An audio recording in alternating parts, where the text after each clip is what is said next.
Angola के राष्ट्रपति जोआयो manual Gonçalves लोरेंसो को शनिवार को राष्ट्रपति भवन के प्रांगण में औपचारिक स्वागत दिया गया। इस अवसर पर भारत की राष्ट्रपति द्रौपदी मुर्मू, प्रधानमंत्री नरेंद्र मोदी, विदेश मंत्री एस जयशंकर और अन्य वरिष्ठ नेता मौजूद रहे।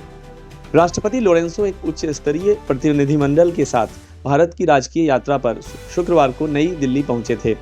उनकी अगवानी राज्य मंत्री कीर्तिवर्धन सिंह ने एयरपोर्ट पर की। विदेश मंत्रालय के प्रवक्ता रणधीर जायसवाल ने एक सोशल मीडिया पोस्ट में राष्ट्रपति लोरेंसो के भारत आगमन का स्वागत किया है और बताया कि उनके साथ कई मंत्री, वरिष्ठ अधिकारी और व्यावसायिक प्रतिनिधि भी आए हैं। इस यात्रा के दौरान पारंपरिक चिकित्सा, कृषि और सांस्कृतिक सहयोग के क्षेत्रों में कई समझौतों पर हस्ताक्षर होने की संभावना है।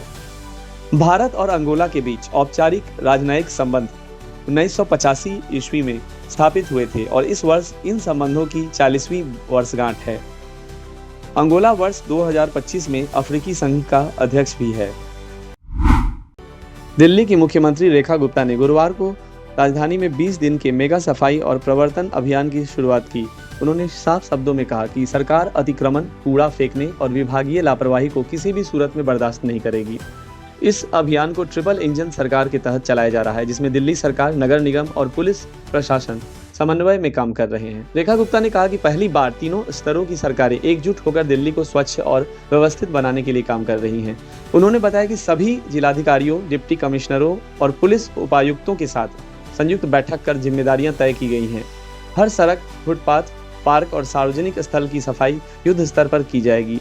यदि किसी भी क्षेत्र में अतिक्रमण या कूड़ा फेंकने की शिकायत मिलती है तो वहां के डीसीपी और डीएम जिम्मेदार माने जाएंगे। उन्होंने सख्त चेतावनी देते हुए कहा कि अब सिंगल यूज प्लास्टिक का इस्तेमाल मंदिरों, गुरुद्वारों, बाजारों, विवाह स्थलों व अन्य सार्वजनिक जगहों पर बंद किया जाएगा।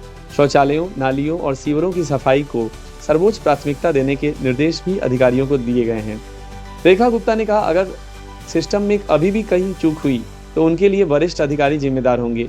यह अभियान जमीनी स्तर पर दिखेगा और जनता खुद बदलाव महसूस करेगी। भारत सरकार ने पहलगाम आतंकी हमले के बाद पाकिस्तान से सीधे या परोक्ष रूप से होने वाली सभी वस्तुओं के आयात और पारगमन पर तत्काल प्रभाव से प्रतिबंध लगा दिया है। वाणिज्य और उद्योग मंत्रालय की अधिसूचना में यह निर्णय राष्ट्रीय सुरक्षा और सार्वजनिक नीति के हित में बताया गया है। गोवा के शिरगांव स्थित लहराई देवी मंदिर में यात्रा मंदिर उत्सव के दौरान हुई भगदड़ में कम से कम 6 लोगों की मौत हो गई, जबकि 15 से अधिक लोग घायल हुए हैं। यह जानकारी उत्तर गोवा के पुलिस अधीक्षक अक्षत कौशल ने दी। मुख्यमंत्री प्रमोद सावंत ने घटना पर गहरा दुख व्यक्त किया और बताया कि वह स्वयं स्थिति की निगरानी कर रहे हैं। उन्होंने घायलों से अस्पताल में मुलाकात की और पीड़ित परिवारों को हर संभव सहायता देने का आश्वासन दिया। सावंत ने यह भी बताया कि प्रधानमंत्री नरेंद्र मोदी ने उनसे बात पूरी स्थिति की जानकारी ली और केंद्र सरकार की ओर से हर संभव मदद का भरोसा दिया। पाकिस्तान इस सप्ताह सतह से सतह पर मार करने वाली बैलिस्टिक मिसाइल का परीक्षण करने की तैयारी कर रहा है, जिससे भारत के साथ तनाव और बढ़ गया है। नई दिल्ली इस कदम को उकसावे की एक लापरवाह कार्रवाई के रूप में देख रही है। कर्नाटका रक्षणा वेदिका केआरवी के बेंगलुरु जिलाध्यक्ष धर्मराज ए ने मशहूर गायक सोनू निगम के खिलाफ पुलिस में शिकायत दर्ज कराई है। आरोप है कि उन्होंने एक संगीत कार्यक्रम के दौरान कन्नड़ समुदाय की भावनाओं को ठेस पहुंचाई, जिससे भाषाई समुदायों के बीच नफरत फैलने और हिंसा भड़कने की आशंका है। यह घटना 25 से 26 अप्रैल को East Point College of Engineering and Technology, विंगोंगर, बेंगलुरु में हुए एक कार्यक्रम की है। कन्नड़ संगठनों व फिल्मी कलाकारों ने नाराजगी जताई है। कई संगठनों ने माफी की मांग की है, जबकि कुछ ने बैन लगाने की भी मांग की है। शिकायत में सोनू निगम पर भारतीय न्याय संहिता बीएनएस की धाराओं 352, 351 और 353 के तहत मामला दर्ज करने और वीडियो साक्ष्य व गवाहों के बयान लेने की मांग की गई है। कुछ प्रशंसकों ने यह भी कहा कि सोनू निगम ने हमेशा कन्नड़ भाषा से प्रेम दिखाया है, इसलिए उन्हें माफी का एक मौका देना चाहिए। वरिष्ठ अभिनेता अनिल कपूर की मां निर्मल कपूर का 90 वर्ष की आयु में निधन हो गया। उन्होंने 2 मई शुक्रवार को मुंबई के कोकिलाबेन धीरूभाई अंबानी अस्पताल में अंतिम सांस ली। शुक्रवार शाम को अनिल कपूर को एम्बुलेंस में अपनी मां के पार्थिव शरीर के साथ उनके निवास पर आते देखा गया। इस दौरान उनके भाई संजय कपूर, बहन रीना कपूर और भतीजे अर्जुन कपूर भी साथ थे। परिवार के अन्य सदस्यों में जानवी कपूर, खुशी कपूर, शनाया कपूर, शिखर पहाड़िया और बोनी कपूर शामिल रहे। शोक व्यक्त करने पहुंचे बॉलीवुड सितारों में अनन्या पांडे, जावेद अख्तर, रानी मुखर्जी, अनुपम खेर, जैकी श्रॉफ और वीर पहाड़िया शामिल थे। अंतिम संस्कार शनिवार 3 मई को सुबह 11:30 बजे विले पार्ले शमशान घाट पर संपन्न होगा। निर्मल कपूर दिवंगत फिल्म निर्माता सुरिंदर कपूर की पत्नी थी। उनके 4 बच्चे हैं, बोनी, अनिल, संजय और रीना कपूर। वह कई फिल्मी हस्तियों की दादी भी थी, जिनमें अर्जुन कपूर, सोनम कपूर, रिया कपूर, हर्षवर्धन कपूर, जानवी कपूर, अंशुला कपूर, खुशी कपूर और मोहित मारवाह शामिल हैं।